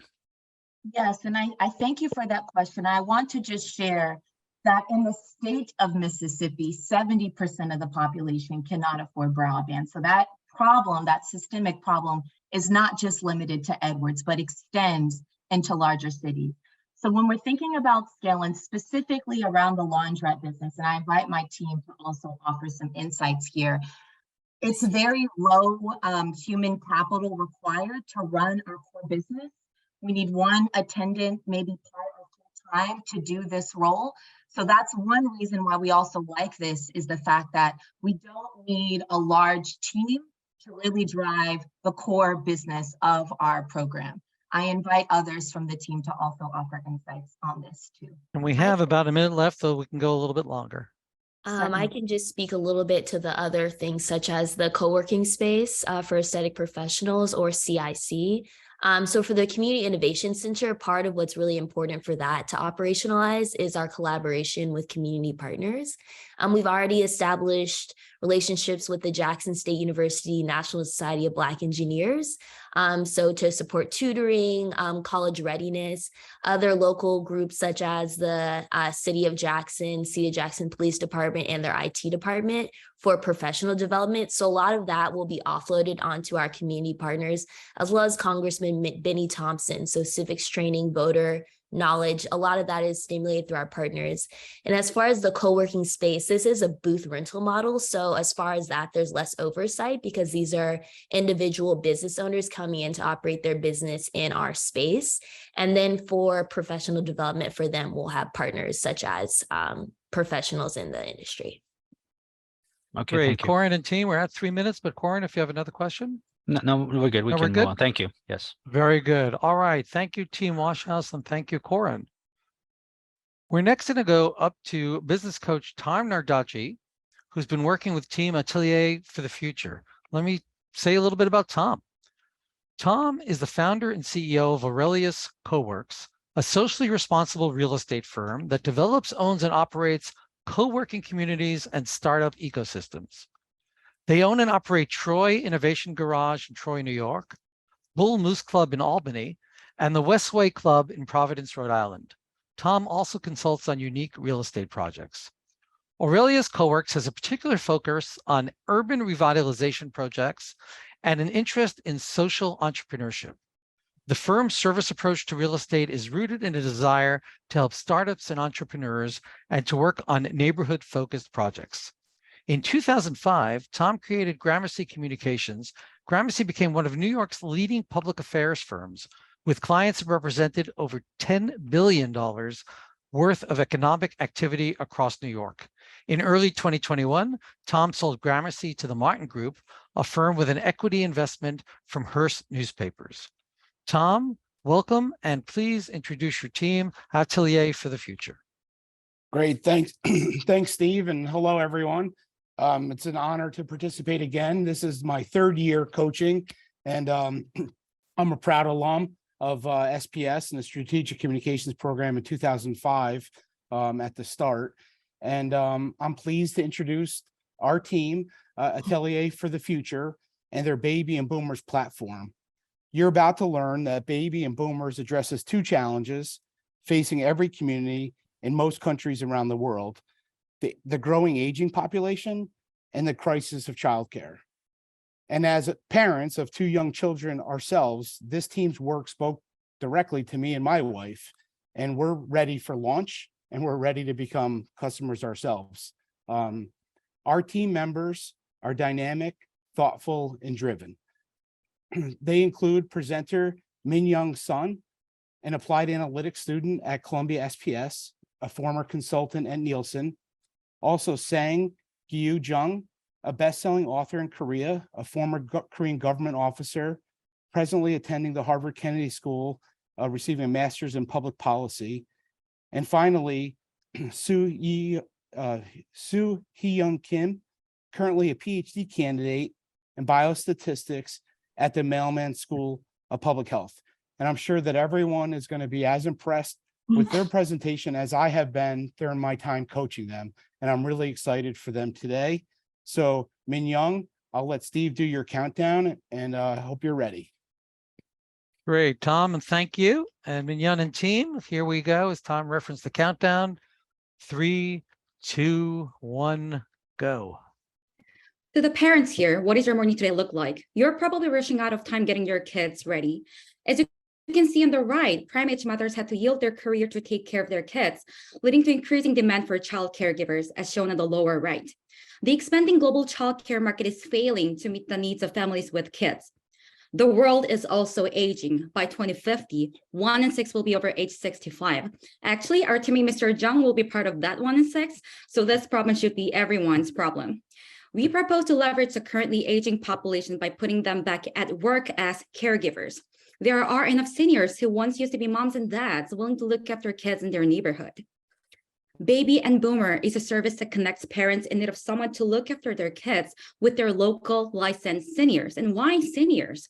B&B can solve the problem of market failure in childcare, and unmet needs can be met by bringing over the substantial informal care market into the supply side. Next slide. Our 2-year implementation plan consists of partnerships, app development, and deliverance. Our first pilot trial will be right here in New York City with a large population of working mothers as well as seniors. After registering for IPR, we'll hire an app developer as a co-founder and develop a prototype while partnering with the local aging department and childcare license organizations. The business framework on the right shows how we benchmark the strengths of our competitors while tackling the biggest inconveniences of finding caregivers. And these are time flexibility, cost, and trust. B&B is different than the typical pool of caregivers. Your neighbor living 2 floors above, a retired high school teacher, will be more time flexible, less costly, and more likely to stay longer term than a younger caregiver living 30 minutes away by car. Next slide. On the left, we present our 1-year expense plan, focusing most on the app development cost. With the seed money of 10 grand, we're going to make a demo version of B&B to showcase our business to lure more investors and venture capitalists. Our business starts only in New York City, but it has the potential to expand into the global market. Any place where problems of caregiving and aging coexist, B&B can be scaled into all 50 states, 37 high-income countries, and 25 emerging markets, especially Asian markets where the aging population problem is an extremely pressing issue. 30 seconds. Here all knows that caregiving and aging are urgent issues. This growing problem needs new solutions. Baby and Boomers was founded by a former gender equality and aging government department officer, and we've been building strong support, including winning the United Nations Think-a-thon Challenge. We are asking for your support today to achieve a greater good. Thank you so much for this opportunity. Great, thank you. And as with all our teams, thank you for ending on time. We're going to now turn the questioning over to Judge Corhin Beba. Corhin, welcome back, and ask you to address your questions to Team Atelier for the Future. Hi, so thanks for a good presentation. I have a few questions. The first one is you do mention in the presentation as well as in the submission that you will be getting the support of the New York City government, the Department of Aging, if I'm not mistaken, or something along those lines. Have you already done any legwork around that area? Did you go talk to those folks? What sort of support are you exactly going to be getting, and how are they going to be doing the licensing and the certification of licenses, the education, and all that kind of stuff? We haven't talked to the NYC local government yet, but we've been getting some coaching session with our coach Tom, as well as other professionals in our business schools. So to approach the local government first, I think we have to draft up the proposal first. So we are on the track, and also we've been building partnership with the UN, and we're also getting some coaching sessions from them. And once we are ready, I think we're going to reach out to local government soon. Okay, so you do not currently have the local government, let's say feedback in terms of if it's feasible or not, or if they would be willing to, be a part of this. The other question is regarding the other side of things, the providers, which is the seniors. Have you done any primary research? Have you gone out and talked to any potential, seniors about this idea? Yeah, I think I can continue this question from the first question you had. So just in case that our plan for a partnership with the local government does not work, we also done some other researches about the senior local communities. And there are more than 50 local senior communities that we can reach out to. So we're going to utilize that pool as our first pool of caregivers. And yeah, that could be our plan B regarding to the question one, as well as the second question. Okay, another question is, we're now living in the world of pandemics, and obviously kids are always at school, with other kids, they bring all sorts of bugs and viruses. Have you also considered that from a senior's point of view regarding, would they be concerned about, these latest developments that we're going through in terms of providing or being a part of such a service? So to rephrase your question once again, is it regarding the concerns from the seniors due to the pandemic situation, or? Yeah, I mean, like, do you think, but you still haven't, you said you haven't really talked to the seniors yet, but I was wondering if, you would have any sort of thinking around, would seniors be really willing to do this kind of work, taking care of kids while they may be bringing, viruses and stuff like that to their homes? Yeah, I think our team member, Suhyun, can add on to this. She has expert knowledge about senior community. Okay, and we're coming up on 3 minutes, but again, we can go a little bit long. That's okay. I mean, I do realize you haven't done much primary research, so it's okay. Thank you. I think, yeah, that's the last question I had. Great. Just to check, Min-Young, is there someone in your team that you'd like to answer? Or can we move on? Yeah, I think Sue can answer that question.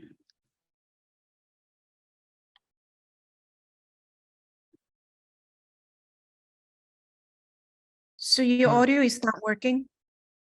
Can you say something, Suhyun? I guess we're having. Just hearing us. Hello? Yes. Go ahead, please. Sorry. Oh, so our pool of seniors, not everyone has to work until they're 90, right? So it can just be someone who just retired from work. And, plenty of people have like 5 to 10 years of healthy years with nothing to do but, stay at home. And I know plenty of people around me who are in that stage of life right now. And this can actually not only do, solve problems on the childcare market, but this really helps seniors too, because it alleviates their loneliness. And we're not asking seniors who are about to go into retirement homes to look after children. We're asking someone who just retired and healthy and who feel comfortable to get out there and take care of children if they're comfortable with it. I hope this partly answered your question. Yes, thank you. Okay, great. Thank you. And that ends our team presentations. If you're like me, you're sitting here kind of in awe and somewhat humbled by the amount of purpose we've heard, creativity, thoughtfulness, passion, attention to detail, the questions from the judges, the back and forth. We now have a lot to go on and a lot to accomplish before we end, although we're well on time, which is feeling good. So what I'm first going to do, and I'm going to ask the audience to hang around while I ask the judges to move into the breakout room to deliberate and score each team presentation. So judges, if you will, off to the breakout room and please discuss, score, and you'll come back with a winner. While the judges go and do that, what we're going to do is we're going to go to something we call the audience pick of the audience choice poll, and we're going to have updates from previous winning teams. We're also going to give the audience a chance to win a gift card with the correct answers to questions that have been prepared about entrepreneurship. So let's start. Let's flip to the slide that says audience choice poll, please. Okay, let me tell the audience what this is about. So audience, please, if you will, give us your attention. And again, you'll have a chance to win a gift card. This poll is an interactive event.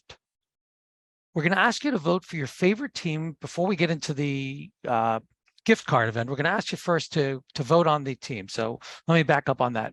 We're going to have our contest later, and we're going to ask you to vote on the team. We're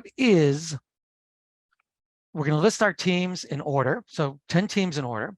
Once you see that, please select one team that you think has the best business idea. So this is your chance to vote. I saw in some of the chats, people were asked, do we have a chance to vote? This is it. At the end, we're going to ask you, and we'll compilate your votes and ask you to remain and listen for the winner. So before we do that, you've now voted, or you're in the process of voting. We're going to take some time to introduce previous winners from the Greater Good Challenge, who'll share updates on what's been happening with their businesses since they won. And my colleague Barbara will introduce the teams as they share a quick update on their entrepreneurial pursuit since they won the competition. So Barbara, take it away, please. Thank you, Steve. It is my great pleasure to introduce to you previous Greater Good Challenge winners. We're going to start with Logista. So Team Logista was the Greater Good Challenge 2021 finalist and first place winner. Ethan Downing from Logista is here today to tell you more about Logista and what they've been up to. Ethan, are you there? I am. Can you guys hear me all right? Yes. Fantastic. First of all, congratulations to all the teams presenting today. I was able to catch some of it, and it was fantastic hearing all of the awesome ideas and great presentations. For those of you who are unfamiliar with Logista, we had the idea of a rapidly deployable logistics system built specifically for the front line of disaster responses. In less than 10 minutes, our goal is to deploy a complete logistics tracking solution for anywhere in the world for any disaster response, which is an industry first. In the last year, since the Greater Good Challenge, we've refined the scope of our product for a better market entry. We've also worked with a lot of subject matter experts and end users to validate this, this new scope. And from that engagement, we actually identified a second product built on the same underlying technology that we can deploy. So we went in and ran a pilot program with 2 health departments in 2 different states, and got a lot of really great data, a lot of great feedback on both of those products. And we actually just signed our first client. So in the last year, we've been very busy. We've had a lot of conversations, and we're really excited about going forward. We're currently rebuilding our front end UI experience, the user interface, to make it a little bit better for folks. But it's been exciting. It's been a roller coaster, a lot of late nights, but it's paid off. And the Greater Good Challenge was extremely useful for us. I believe Marty is a coach again this year. He was our coach last year. So a shout out to him and all the help that he gave us kind of starting off. And since then, we've been able to put the prize money to use with things like legal and making sure that we can start operational expenditures and things like that. So it's been an incredibly great year, and very excited for the next one. That's great, Ethan. So we have about another minute. I'd love for you, and I didn't really prepare you for this, but in listening to your comments, congratulations on gaining your first client. What would you suggest to the audience and to our coaches and others that are listening, and to potential new entrepreneurs? What would one tip would you want to share with them as you watch Logista go through these various iterations? Yeah, absolutely. That's a great question. I would say view this as the first step of many. It is going to be, and this sounds very cliche. And when I heard it from other people, I just assumed that that's what everybody said when they started business. It's a long haul. It's a marathon. If you believe in your idea, keep pushing at it, keep grinding. It is the first step of many, many, many steps and a lot of problems that you're going to have to solve. And you're going to have some real low lows and you're going to have some real high highs. And having a team to work with and carry you through that is critical. Having a community like, you know, Columbia and the Beaver Foundation, those are huge resources for you to lean on. Lean on the people that are there to support you and keep working at it. There's no easy solution to complex problems. That's the big thing that we've learned. That's great advice, Ethan. Thank you so much. Your work is inspiring and we wish Legister and you continued success. Thanks for being with us today. Good luck, everybody. Thank you. Okay, so now we're going to go on to Team C Maggie, which was the Greater Good Challenge 2021 winner, a winner from that year, and voted a second place winner along with the audience pick. So Lily is here with us today, and she's going to tell you a little bit more about C Maggie and what they have been up to. Lily? Yeah, hi. Hello, Barbara.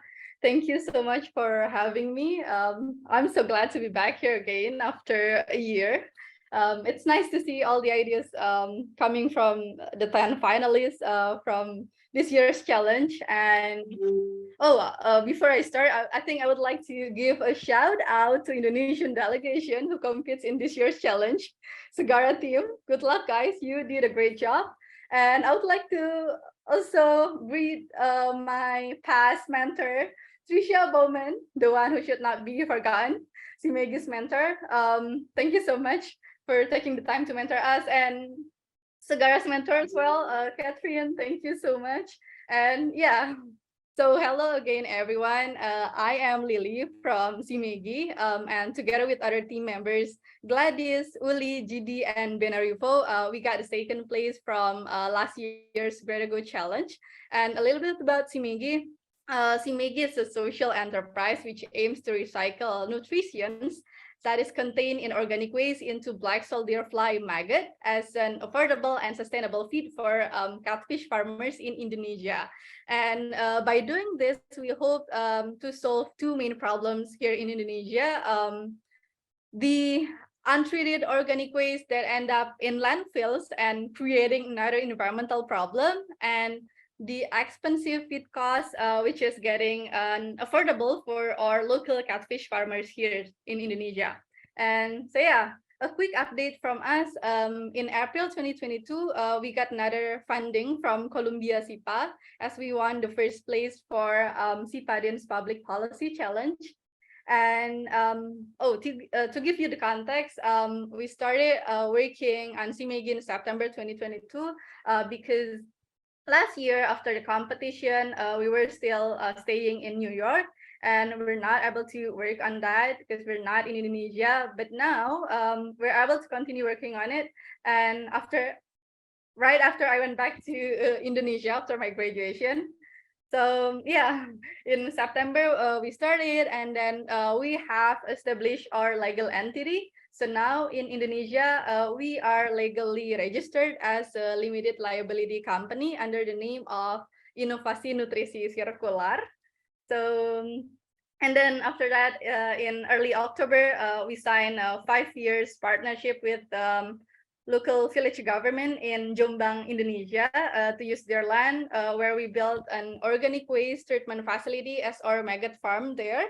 And the facility is capable to manage around 2 tons of organic waste daily, or equals to the organic waste that is coming from 3 traditional markets and 2 villages in Jombang. And then after the partnership is signed, we started the construction process of our maggot farming facility. And this facility is capable to produce around 200 kilograms of maggots daily. And yeah, as you can see on the screen, the construction process is almost finished, and we predict that we can start using this facility in the middle of December this month.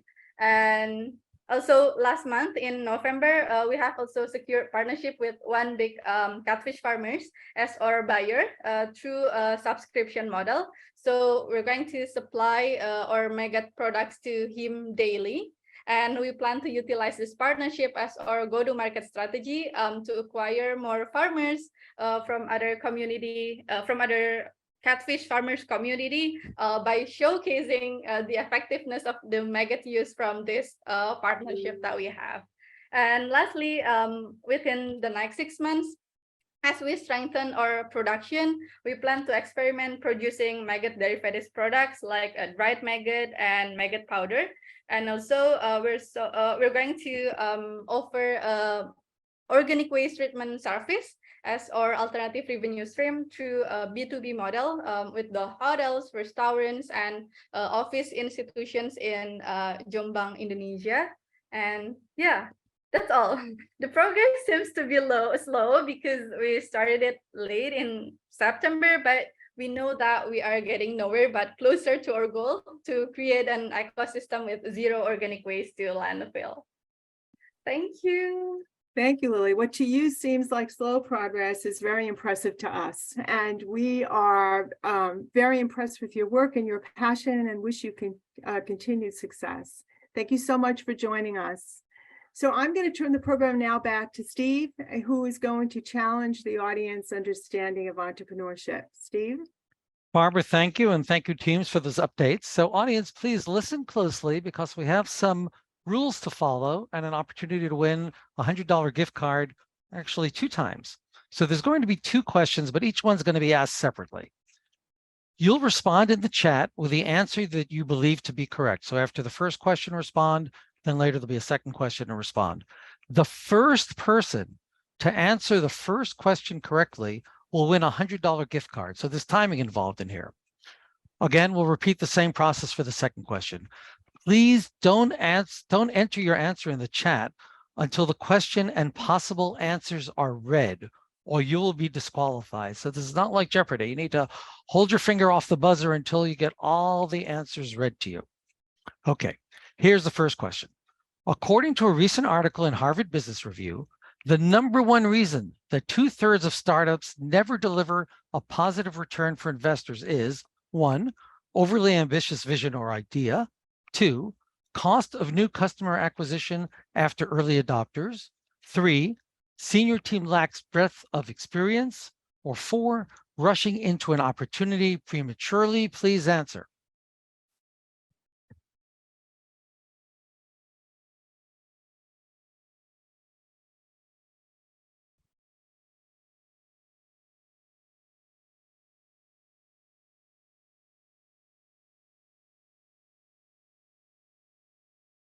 Okay, I see answers still coming in, but if you recall, the person who put in the correct answer first is going to be the winner. And the correct answer for question #1 is 4, rushing into an opportunity prematurely. Do we have a winner to announce?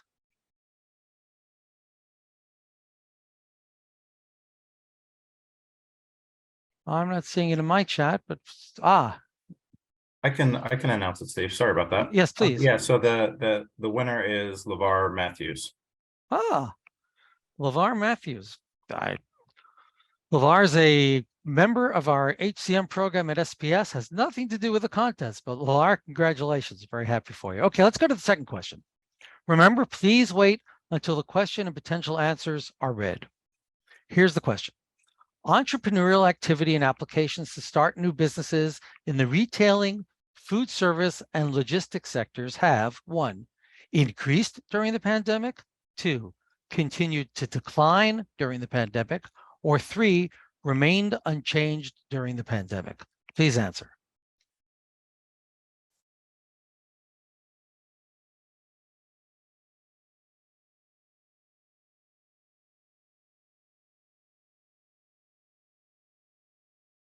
Okay, another 20 seconds, give or take.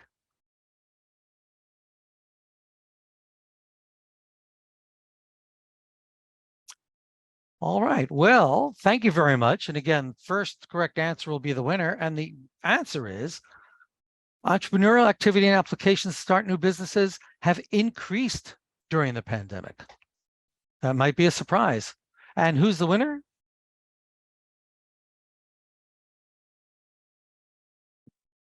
The winner is Aisha Fatima. Aisha Fatima, congratulations.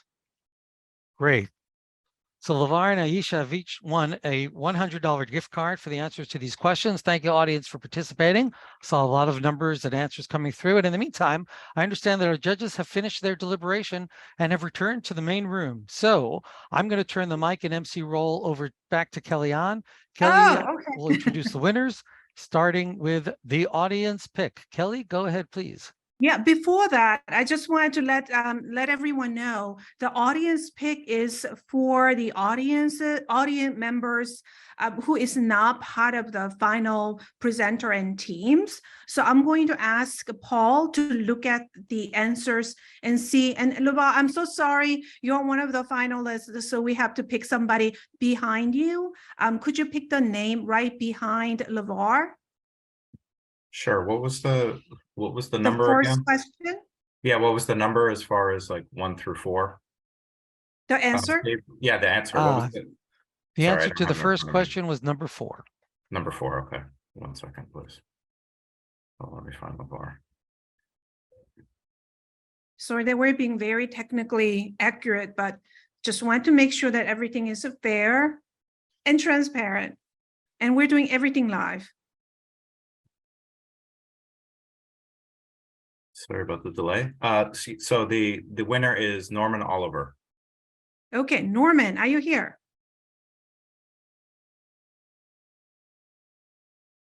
Norman. So let's see. And these. Yes, Norman Oliver, I see you. We're going to make sure that you receive the e-gift card. Norman Oliver. Okay. All right, sounds good. All right, so are you guys all ready? Kelly, for the announcement? I'll just jump in and make an offer to LeVar. LeVar is one of our online students. I'm sure he's going to come up to campus one day, and dinner's on me for LeVar. We would have done it anyway, but let's do that. All right, thank you. LeVar, keep me to it. Got it, Steve. All right, so thank you so much, Steve, for being the MC. This is such a huge event. It involves a lot of people, and your MC skill has been just fabulous. So we really want to thank you for that. All right, everyone. Okay, so while I introduce the audience and prize winners, feel free for everyone to unmute and clap or cheer for the winning teams. Before we do that, I just want to congratulate every single member and all the final teams here. The amount of work and efforts that you put into these proposals has been just amazing.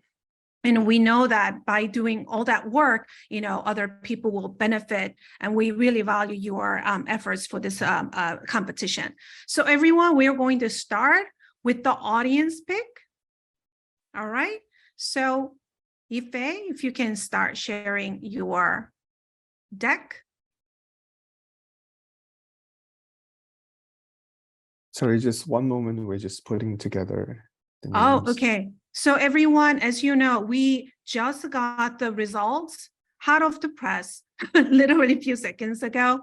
And Ife is putting the team names on the deck as we speak. So this cannot be any more, live and thrilling at the same time. Yes. Yeah, we need a drum roll here. Yeah. I know. We try to add some, audios and things, but it gets beyond our technical capabilities. and no one would let me sing.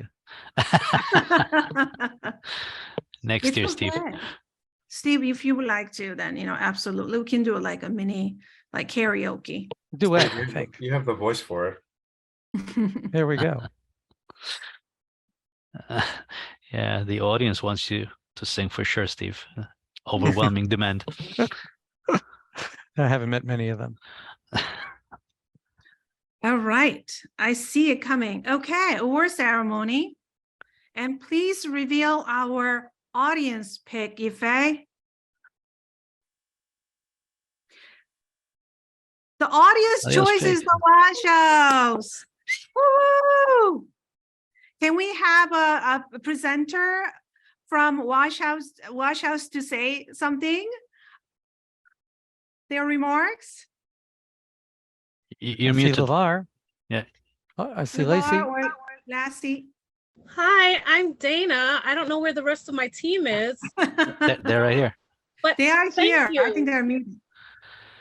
Yes, Thank this you. is awesome and exciting. Really, the work that Lacey, Niall, and just bringing everyone on board was it was kind of incomprehensible, really, to see the need as the judge who was asking the questions asked. It was just you're kind of like mind blown, right? Like 2022, and you're like 70% of this population cannot access something that for the most part, the majority of society takes for granted, right? First thing you roll over in your bed, you're on your phone, using internet, basic things, that certain people are, and undeserved, in these communities are just don't have the luxury.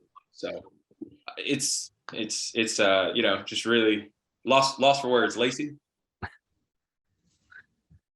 Nothing more to add, LeVar. I think you said everything that could be said. Thank you so much. Thank you so much for the audience. Yes, the audience, we had over 100 people. So we know that this is a strong voice coming from everyone who watched your work. So congratulations to take the Audience Choice Prize. All right, so another drum roll, and we're going to the second prize winner, right? So Ife, can you turn the slide, please? All right, Team Cosword. So we have the third place. Congrats. Yeah, third place. Cosword, you are taking the $3,000 award prize. And it is amazing what you have done as a team. And we're just so proud. If you can have a member who can make a short remarks. I can go. Thank you so much. I think we would definitely like to thank Ricardo, wishing him well today on his wedding day, but also for being such a valuable source of knowledge for us and really up-leveling our thought process around the project and what Cosword can provide for communities and businesses. Thank you so much. Excellent. Yeah, sometimes it's unnerving to have presenting your project without your coach, but you did exceptionally well. And I have to say that in the deliberation room, the scores were, just going up and down, and it was a dramatic sort of like, 10 minutes. So excellent work, fantastic job, and we want to congratulate every single member here. All right, so let's move on to our second place. Ife? Team Sourceable. Yes, Team Sourceable takes the second prize. This is a $6,000 award given to the team. Can we have a presenter or a member from the team? Yes, hi, it's such an honor. We're so happy to be part of the SPS Greater Good Challenge, and want to thank our coach, Haley Berlant. She was absolutely phenomenal in really helping us put together the deck and our story. So we're really, really honored. Thank you to the judges and everyone on the team who did such a great job. Excellent. Thank you so much, Lena. I think, you have 5 members. Some teams are 2 or, 3. This is a rather big team, right? 5 members. And I'm sure the collaboration has been somewhat complex, but excellent job, team. Incredible work, and congratulations to all of you. All right. I think the moment that we've been waiting for, we're going to reveal the final and the first prize winner team. Ife, please turn the slide. The Wash House. Yes, I know. Lacey, I see her. You should be able to say something. I know you're closing your mouth at this point. Yes, the Wash House takes the both audience choice as well as the very first prize. You guys are taking $10,000 to really make your dream come true for this project. So I'm just going to turn it over to Lacey or any other member who wants to speak. Yeah, I'll be brief and give it to the team, but number one, just have so much gratitude and appreciation for this community, for this challenge, for our coach, Tisha, and for the team. This has been an incredible experience and agnostic of the outcome. Our team is so much better as a result of our participation. And for that, to the folks who put it together and to Bevan Foundation, we're so appreciative and excited to have this opportunity to really bring this vision to life. Anyone else? I'm also very overwhelmed. So yeah, we're just shocked, overwhelmed. I think to see that other people believe in something that is so just personal and important to us is just beyond any cash prize. Just seeing the support from you all is incredible. So thank you. Yes. And our team, this has just been an opportunity to bring us together. And I think we couldn't ask for a better team or a better coach. So again, just want to really echo that. The support and love is so felt. And folks in Mississippi are going to be immensely blessed by this. Thank you so much for everyone for your comments. And we're just all very grateful that we are creating this space and opportunity for everyone. So I think that concludes our award-winning announcement portion of the competition. I just want to congratulate all the final teams, the participants, and also the winners for their presentations and passion for this, presenting their ideas at Greater Good Challenge. I also want to thank the judges, coaches, and also previous teams and their audience for making this such a great and valuable event. Join us in 2023.